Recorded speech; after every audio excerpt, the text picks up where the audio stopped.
Our main services is the Ontario Student Assistance Program, so we look after OSAP.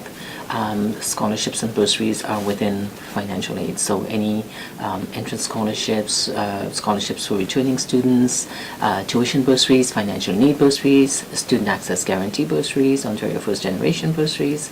There's a variety of bursaries that is offered through financial aid.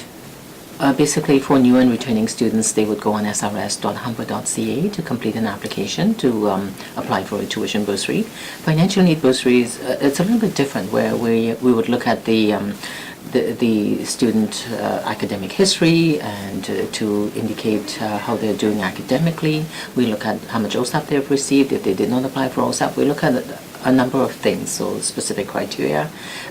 We try to help students who are in the final year of their program. Their preference is given to those students. Not that we don't help a first-year student depending on their financial situation. So those type of bursaries is not automatic where they go in and they fill out an application online. They would have to come and meet with me in the financial aid office. We'll go over the situation, we'll go over their finances, do a mini budget, see how the funds are being spent and what we can do to help them keep their head above water, basically.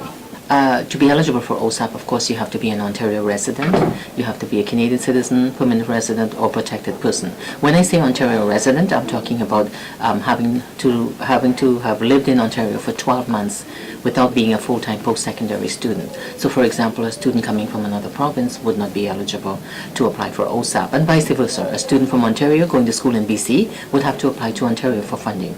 A student coming from BC to Ontario to go to school have to apply to BC for funding. Yeah. If they've been out of high school for 4 years or more, they can apply for OSAP as an independent student.